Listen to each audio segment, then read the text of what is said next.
The Testament of Ruben, the firstborn son of Jacob and Leah.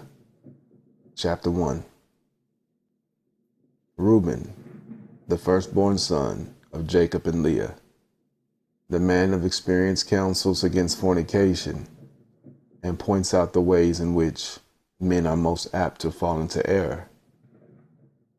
The copy of the Testament of Ruben, even the commands which he gave his sons before he died in the 125th year of his life. 2 years after the death of Joseph, his brother, when Reuben fell ill, his sons and his sons' sons were gathered together to visit him. And he said to them, "My children, behold, I'm dying, and I go the way of my fathers."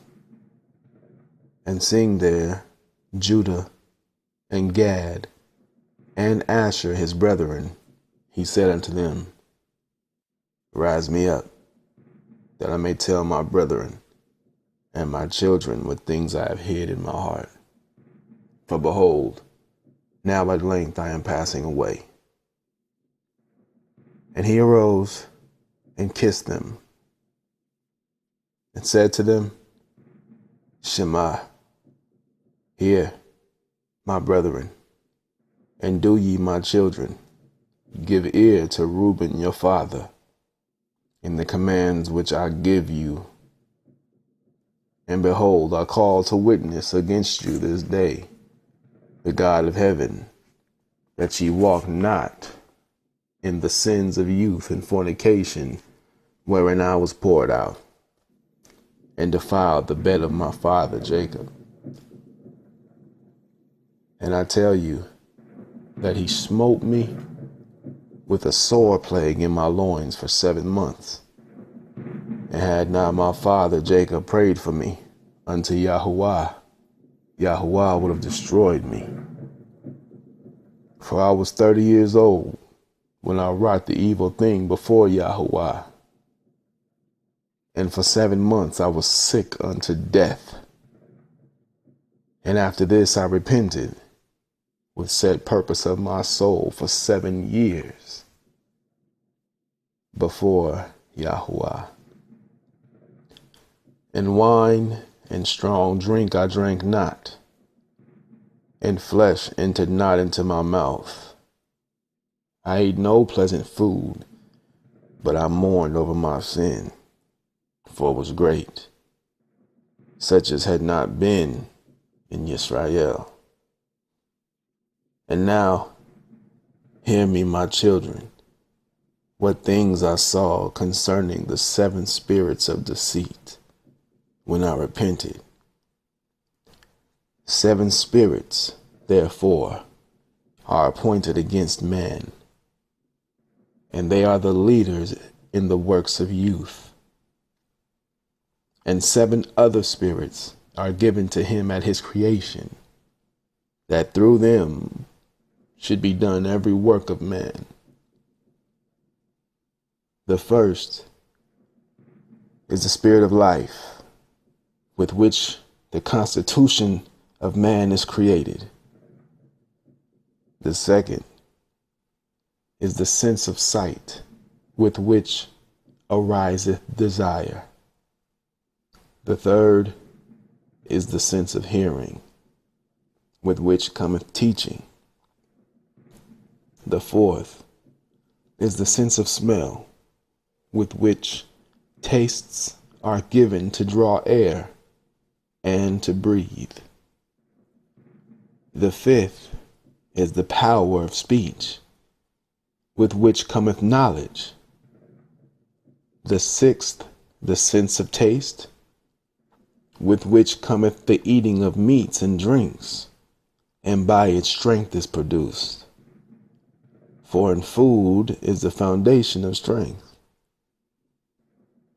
And the seventh is the power of procreation and sexual intercourse, with which through love of pleasure sins enter in. Wherefore it is the last in the order of creation, and the first in that of youth, because it is filled with ignorance, and leadeth the youth as a blind man to a pit, and as a beast to a precipice. And besides all these, there is an eighth spirit of sleep, with which is brought about the trance of nature and of death. Now with these spirits are mingled the spirits of error. First, the spirit of fornication is seated in the nature and in the senses. The second is the spirit of insatiableness in the belly.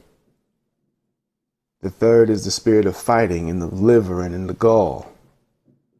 The fourth is the spirit of obsequiousness and chicanery, that through officious attention one may be fair in seeming. The fifth is the spirit of pride, that one may be boastful and arrogant.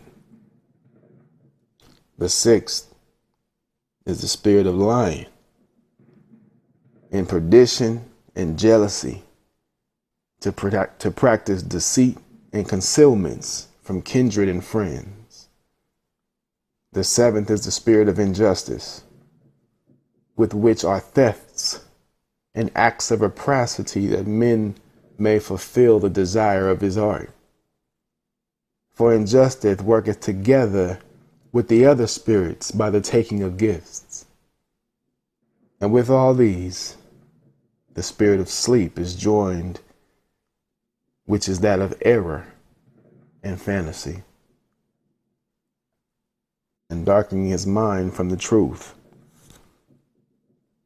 and not understanding the law of the Most High, nor obeying the admonition of his fathers, as befell me also in my youth. And now, my children, love the truth, and it will preserve you. Hear ye the words of Ruben your father. Pay no heed to the face of a woman, nor associate with another man's wife, nor meddle with the affairs of womankind. For had I not seen Bilhah bathing in a covered place, I had not fallen into this great iniquity. For my mind, taking in the thought of the woman's nakedness, suffered me not to sleep, until I had wrought the abominable thing. For while Jacob our father had gone to Isaac his father, when we were in Eder, near Ephrath in Bethlehem, Bilhah became drunk, and was asleep uncovered in her chamber. Having therefore gone in, and beheld her nakedness, I wrought the impiety without her perceiving it, and leaving her sleeping, departed. And forthwith an angel of the Most High revealed to my father concerning my impiety, and he came and mourned over me, and touched her no more. Chapter 2.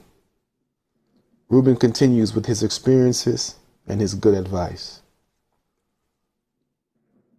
Pay no heed, therefore, my children, to the beauty of women, nor set your mind on their affairs, but in singleness of heart walk in the fear of Yahudah, and expand your labor on good works, and on studying, and on your flocks, until Yahudah send you a wife whom he will, that ye suffer not as I did.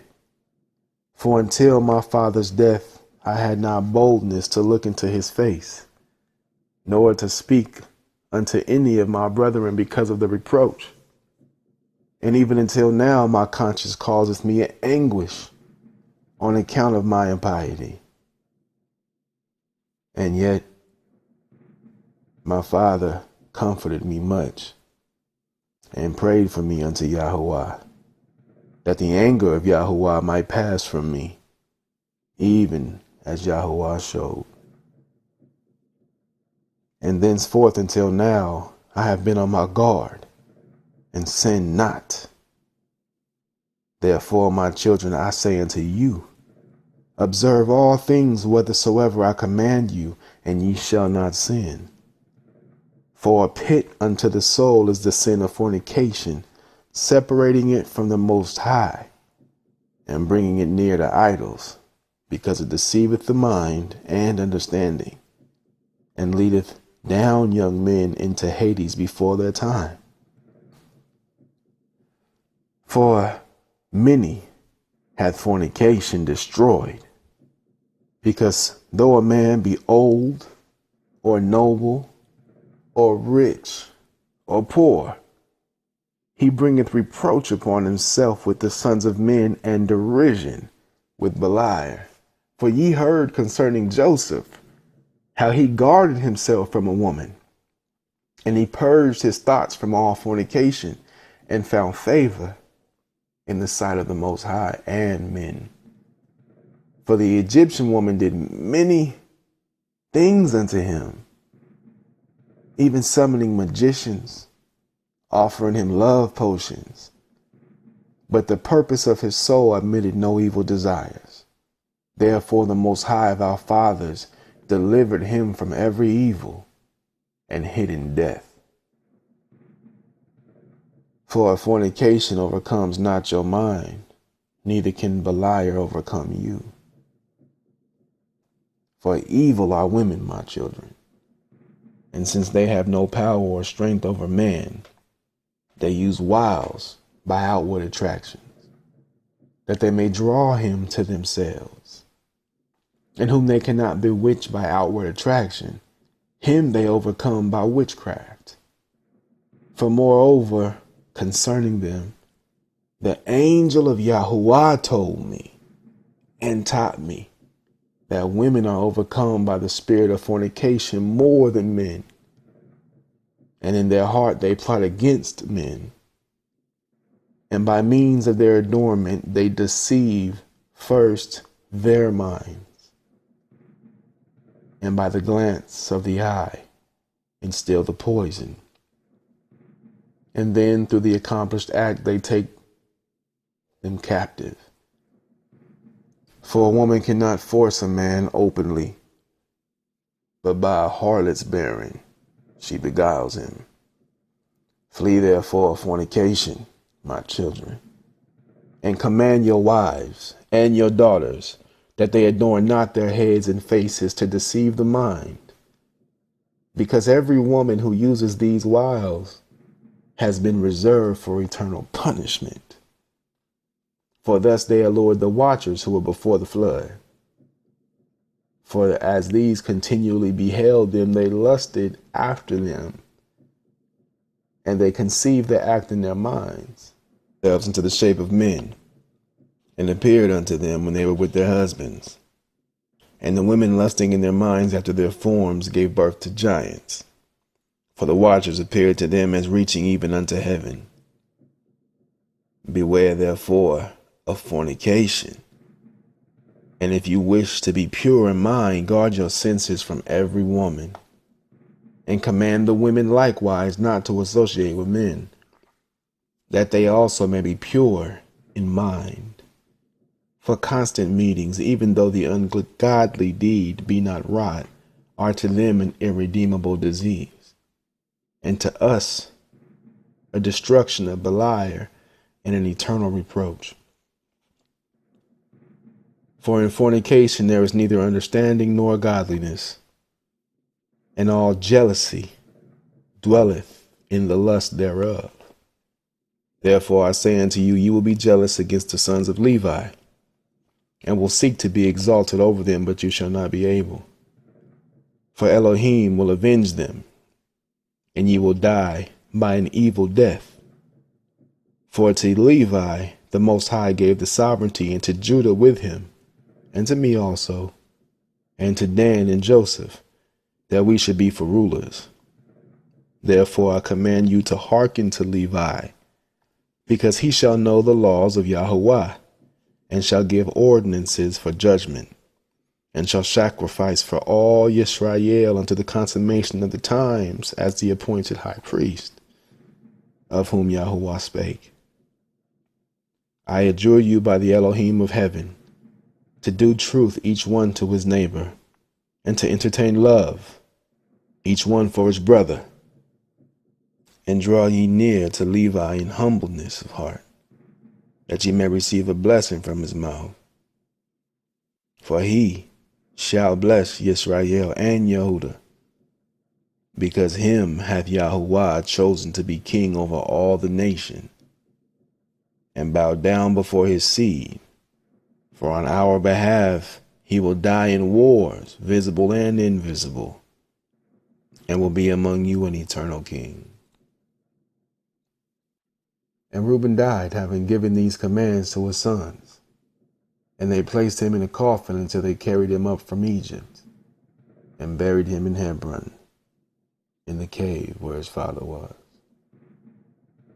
The Testament of Ruben, the firstborn son of Jacob and Leah.